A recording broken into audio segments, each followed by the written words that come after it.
On the news tonight, 2-year NSAS memorial holds at Lekki Tollgate as police fire tear gas at participants.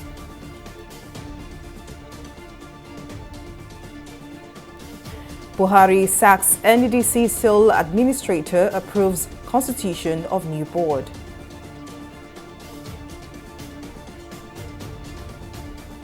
And federal government flags off President Buhari's scorecard series.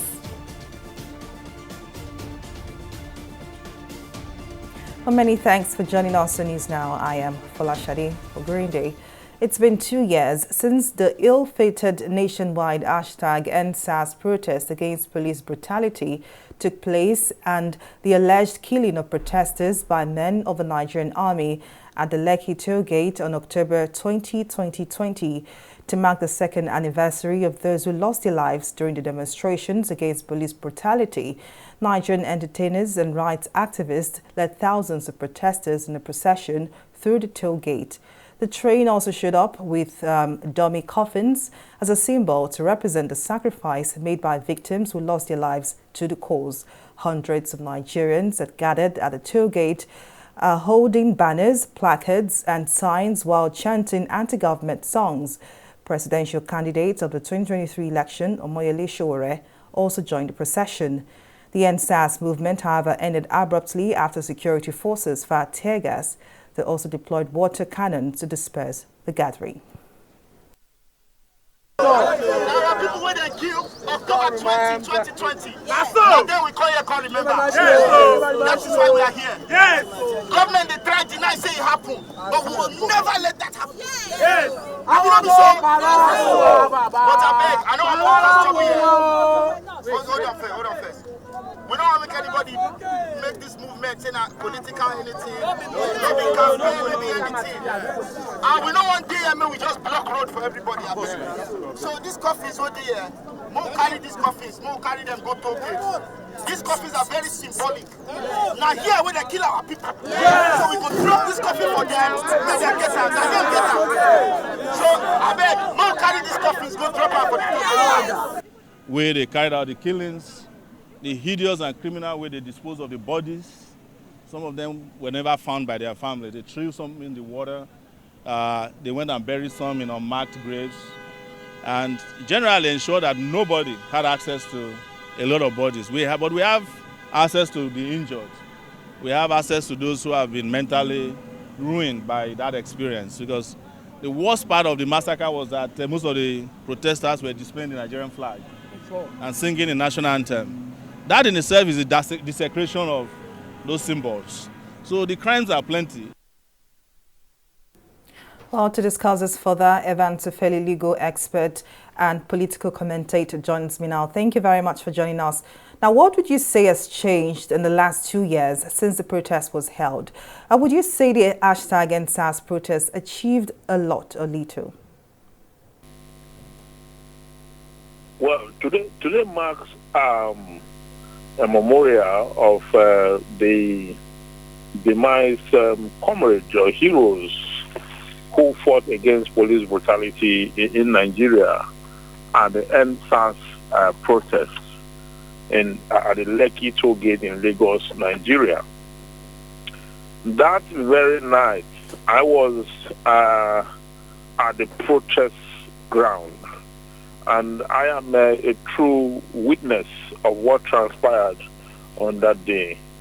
At about 7:45 p.m., 20th of October 2020, the Nigerian army came to the Lekki Tollgate and stormed the place.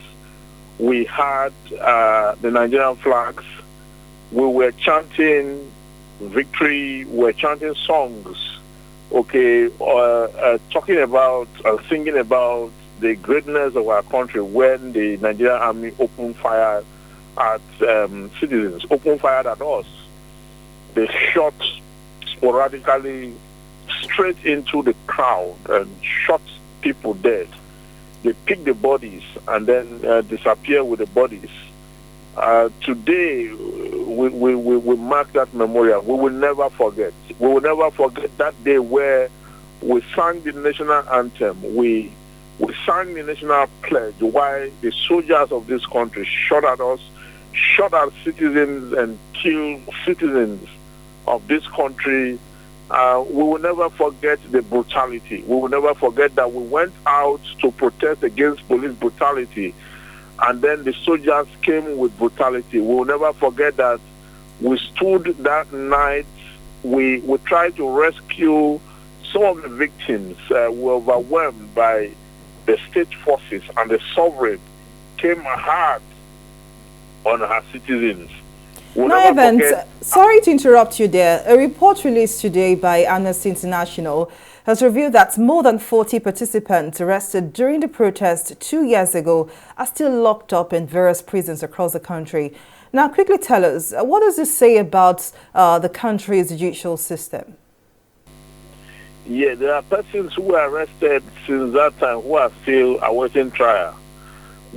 Many of them have been released, but some are still in detention. And that calls to question the kind of judicial system that will keep protesters, harmless protesters, in detention for this long. It says so much about the collapse of our democracy. It says so much about the collapse of our legal system. And it says so much about the collapse of policing in civil society in the Nigerian society. This is a call to all and sundry. This is a call to this nation that what happened on the 20th of October 2020 is engraved in the minds of the youth of this country. And they must, as a matter of necessity, release every citizen that is still in detention as a result of that protest. Some citizens have been forced to leave the country to seek refuge in other countries. This is not a way to encourage the youths of any country. With all the creativity of the youth, with all the innovations of the youth, with all the youth have to offer, it is unfortunate that the country does not know what to do with the energy of this youth population in the country. I will speak to this fact that every year the police gather at the Lekki toll gate to prevent us from staging a walkout, from remembering the heroes, our comrades who died and won with us, who unfortunately were cut off by the bullets of the army. They keep resisting us. Today we are at the ground, we are at the protest ground at Lekki toll gate, and the police fired tear gas at us. They fired tear gas at us. They refused us to grant interviews to the pressmen. They harassed us and harassed pressmen. And this is getting out of hand. We have come to that point in our checkered history where freedom must be guaranteed, that the Constitution of the Federal Republic of Nigeria grants freedom of assembly, freedom of association, and all kinds of freedom of protest, which is part of democracy. This must be guaranteed. I will call on the police force. But I'm sorry, Evans, but there's this much you can take on the subject. But Evans Ofeli, legal expert and political commentator, thank you very much for your time and your contribution. President Muhammadu Buhari has sacked Effiong Akwa, the sole administrator of the Niger Delta Development Commission, NDDC, in a statement on Thursday by Patricia Delruche, Director of Press, Ministry of Niger Delta Affairs. The president also announced the constitution of a new management team and governing board of the NDDC. In December 2020, President Muhammadu Buhari removed Keme Bradikumo Ponde as acting managing director of the NDDC, appointing Akwa as the head of the agency. According to the statement, the names of the new management team and governing board will be transmitted to the National Assembly for approval. The federal government says it has commenced response measures to mitigate the distress caused by the flood disaster. Minister of Works and Housing, Babatunde Fashola, disclosed this at the inaugural series of the presentation of the PMB Administration Scorecard from 2015 to date at an event held in Abuja. The minister says the government has opened talks with relevant stakeholders to tackle this challenge. Our correspondent, Mary Kanu, has the details in this report. The President Muhammadu Buhari-led administration will come to an end in less than 5 months, and as the means to wrap up the tenure, The federal government is out again to highlight its successes and achievements. The inaugural series of the presentation of the Buhari administration scorecard begins with the successes achieved in the area of critical infrastructure and development. Speaking on the flood situation ravaging many parts of the country, the Minister of Works and Housing says the government is taking stock of the level of damage and is awaiting a final report from its field controllers to determine the next line of action. In the last 2 weeks, all our controllers in the 36 states have been mandated to go out, measure, assess, document, evaluate costs of replacement, rehabilitation where necessary. On the area of infrastructure, the minister says in spite of the shortfall in the federal government's revenue arising from weakness in the global economy that led to drop in oil revenue, the President Muhammadu Buhari-led government has been able to construct and complete over 8,352 kilometers of roads and created no fewer than 339,000 jobs between 2016 and 2022. These are sections of the Abuja-Kaduna-Kanu highway. This is a 375-kilometer highway. It is the largest project this government is currently undertaking in cost. It is about 700+ billion naira. The Minister of Information and Culture, Lai Mohammed, says the series is not an avenue to prove to Nigerians that the government has truly performed, but also to silence those who try to downplay the achievements of the Buhari administration. Despite attempts in some circles to downplay the achievements of this administration, I have no scintilla of doubt that history will be fairer and posterity will be kind to us. The minister also says despite backlashes and criticisms, some presidential candidates have attempted to copy President Buhari's achievements as their blueprints. Mary Kanu, TV360, Nigeria. The federal government says it has provided a 470 billion naira special fund for university revitalization and upward adjustment of lecturers' salaries. The Minister of Finance, Zainab Ahmed, who made this known at a briefing in Abuja on Wednesday, explained that the sum is already captured in the education vote of the 2023 budget. According to her, the sum of 300 billion naira is for university revitalization, while 170 billion naira is for upward adjustment of the university lecturers' salaries. The issue of adjustment of salaries is a process. You don't just provide it in a budget.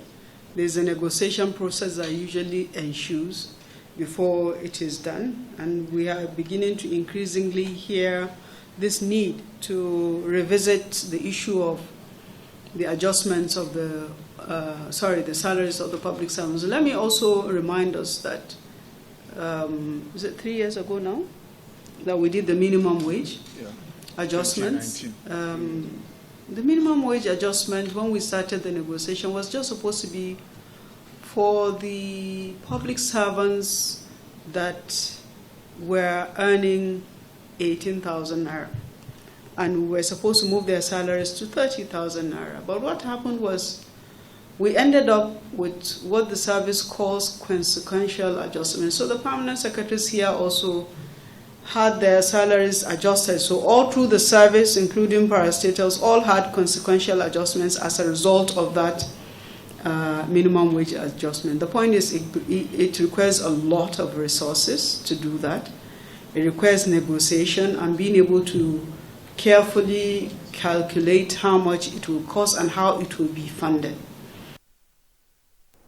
The Comptroller General of the Nigeria Customs Service, Colonel Hamid Ali, has disclosed that it has laid off and prosecuted over 2,000 of its officers that were found to have compromised the system in the last 7 years, warning Nigerians to be wary of being scammed by such officers. Speaking at the weekly ministerial briefing today, the Customs CG said the fight against smuggling has assumed a stiffer and more sophisticated dimension. He He added that the agency is procuring additional aircraft to effectively intercept smuggling across the borders in collaboration with the Nigerian Air Force. We put in it some measures that will be strong enough to deter other people from committing crimes. Secondly, the available laws is being enforced to make sure that anybody, what we do first is, if you are an agent and we discover that you have found yourself in any of these misdeeds, we block your license or suspend it. In some cases, we revoke it. And if we investigate and find out that you are really deep into it, we prosecute you. Many are now facing prosecution as a result of what they have done. Our officers, of course, if you find out, I think we have, within these 7 years, we have sacked more officers than Customs has ever done, because we dismiss them. And if you are involved in the criminal aspect of the thing, then after dismissal, we make sure that we prosecute you. We take you to court and we'll get you prosecuted and jailed. So we're taking all the steps necessary to make sure that we enforce the laws and make sure that we deter people from committing these vices. Well, we'll take a break here, but still to come, Liz Truss resigns as UK Prime Minister after 6 weeks.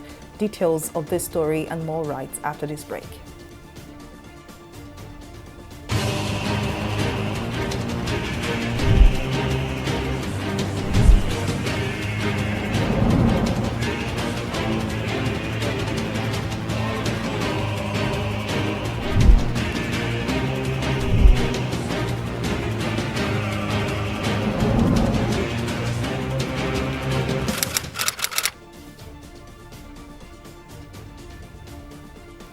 Welcome back. Here is a recap of some of our top stories tonight. It's been 2 years since the ill-fated nationwide #EndSARS protest against police brutality took place and the alleged killing of protesters by men of the Nigerian military at the Lekki toll gate on October 20th, 2020. To mark the second anniversary of those who lost their lives during the demonstrations against police brutality, Nigerian entertainers and rights activists led thousands of protesters in a procession through the toll gate. Well, we also told you that President Muhammadu Buhari has sacked Effiong Akwa, the sole administrator of the Niger Delta Development Commission, NDDC.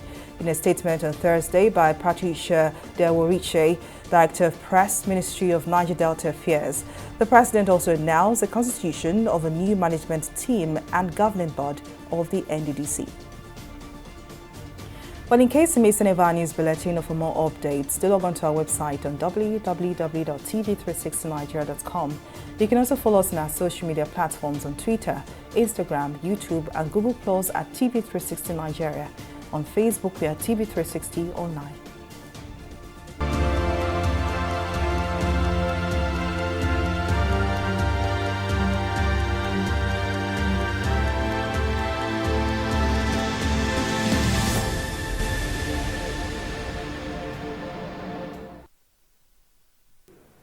And now to COVID-19 updates. The federal government has received delivery of 22 ultra-low temperature freezers from the United Parcel Service Foundation, UPS, for COVID-19 vaccine storage. The Executive Director, National Primary Healthcare Development Agency, NPHCDA, Faisal Shoaib, who received the items in Abuja, explained that the donation is timely and relevant to Nigeria's need for energy-efficient cold chain systems for vaccine preservation in the country. Shoaib assured that the agency will continue to partner relevant stakeholders across the globe for Nigeria to meet its target of vaccinating 70% of the eligible population against the virus. We are here today to ensure that the last mile delivery of these vaccines is top-notch, and then hence we are contributing our quota by ensuring that the 22 ultra-cold freezers will go a long way to provide that leverage and the support, ensuring that the underserved in our community and then the unreached as per the vaccine distribution will be definitely reached. The United Parcel Service Foundation for this magnanimous donation of 22 portable ultra-low temperature freezers to Nigeria. This donation is timely and relevant to our need for energy-efficient cold chain systems to keep our vaccines potent. Some 58,479,281 people, representing 52.3% of our eligible population, have received the first dose of the COVID-19 vaccines. Continue to work with all stakeholders to ensure that Nigeria meets its target of vaccinating 70% of the eligible population against COVID-19 disease. The second part of the question that have to do with UPS support, just like our MD remarked, and also like I said, there's no limit as to what we can do, but as the opportunity comes forth, we will come up. Just last week, we have the pharmacist team that have a kind of summit, and UPF Foundation had to send representatives to come and talk to them about supply chain. It was quite a very interesting one, because at the end of the summit, the young, promising children can now see the future of supply chain to both medical, pharmacies, and every aspect of health. So, because it's one thing for you to produce, and it's another thing to move it to the people that need it. And that is where supply chain and UPS become very useful. The World Health Organization, WHO, has announced that it is too early to lift the highest level alert for the COVID-19 crisis, with the pandemic remaining a global health emergency despite recent progress. The WHO's Emergency Committee on COVID-19 met last week and concluded that the pandemic still constitutes a public health emergency of international concern, a status it declared back in January 2020. While speaking to newsmen on Wednesday, the WHO Director General Tedros Ghebreyesus explained that he agreed with the committee's advice, adding that the committee emphasized the need to strengthen surveillance and expand access to tests, treatments, and vaccines for the most at risk. The committee's view is that COVID-19 remains a public health emergency of international concern, and I agree. The committee emphasized the need to strengthen surveillance and expand access to tests, treatments, and vaccines for those most at risk, and for all countries to update their national preparedness and response plans.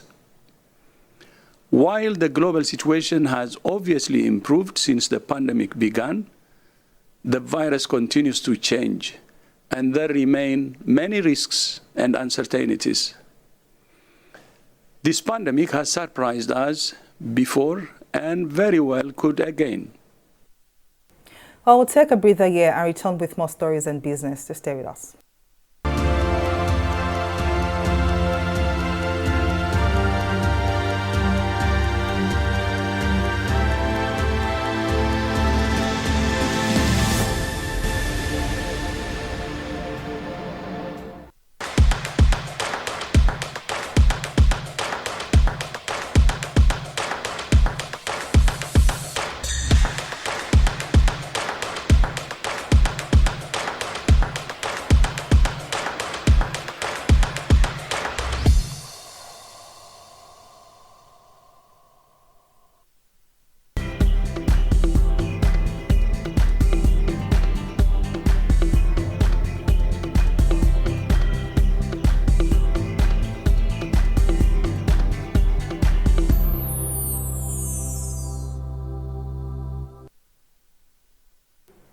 Welcome back. Up next is Business News with Simi Soladigun. Over to you, Simi. Thank you, Folashade. Welcome to Business News. The federal government has ordered telecommunication companies to reverse their recent 10% hike in calls and data prices. This decision means that telcos like MTN Nigeria and Airtel, which had initially increased the prices of their data bundles by about 10%, will now need to revert to their old prices. According to a statement by the Nigerian Communications Commission, the initial consideration for 10% approval for tariff adjustments was in line with the mandate of the Commission, adding that it was within the provisions of existing price floor and price cap as determined for the industry.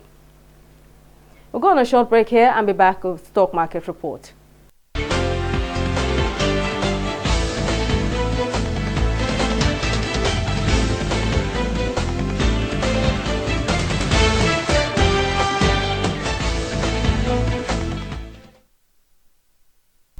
The Nigerian stock market has recorded its first gain of the week on Thursday, appreciating by 0.03% as investors raised bets in mild and large cap stocks. The slight gain led to an increase in the all-share index to 44,332 basis points, thanks to equities like Computer Warehouse Group and UPDC Real Estate Investment with a combined gain of 3 naira 85 kobo, while bottom losers Better Glass and Aluminium Extrusion Industries had a combined loss of 48 naira. Now investors exchanged a total of 190 million volume of shares at over 3 billion naira in 2,909 deals. Now to our select global stocks. UK stocks FTSE ended a volatile session higher to 0.27% after Prime Minister Liz Truss resignation. US stocks Dow Jones declined lower to 0.12%, no thanks to earnings and inflation figures.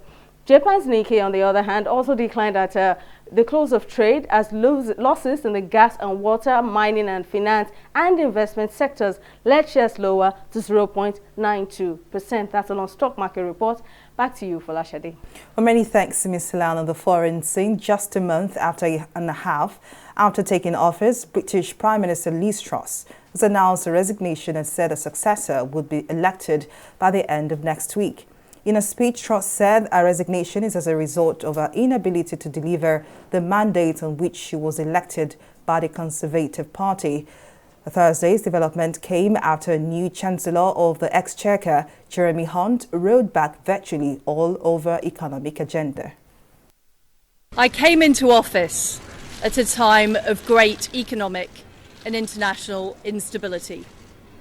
Families and businesses were worried about how to pay their bills. Putin's illegal war in Ukraine threatens the security of our whole continent, and our country has been held back for too long by low economic growth. I was elected by the Conservative Party with a mandate to change this. We delivered on energy bills and on cutting national insurance. And we set out a vision for a low-tax, high-growth economy that would take advantage of the freedoms of Brexit. I recognise, though, given the situation, I cannot deliver the mandate on which I was elected by the Conservative Party. I have therefore spoken to His Majesty the King to notify him that I am resigning as leader of the Conservative Party. We've agreed that there will be a leadership election to be completed within the next week. This will ensure that we remain on a path to deliver our fiscal plans and maintain our country's economic stability and national security. I will remain as Prime Minister until a successor has been chosen. On the sporting scene, Cristiano Ronaldo has been banished from the Manchester United first team squad for the fixture against Chelsea. The sanction comes after Ronaldo stormed down the tunnel before the end of the United's impressive 2-0 win against Tottenham on Wednesday night. Ronaldo left Old Trafford before the final whistle rather than heading to the dressing room to celebrate the club's win. The club, in a statement released on Thursday, confirmed the Portuguese would not feature against Chelsea, while the rest of the squad will remain focused on preparing for the game. And that's the size of our news bulletin. Many thanks for watching. I am Folashade for Green Day. Bye for now.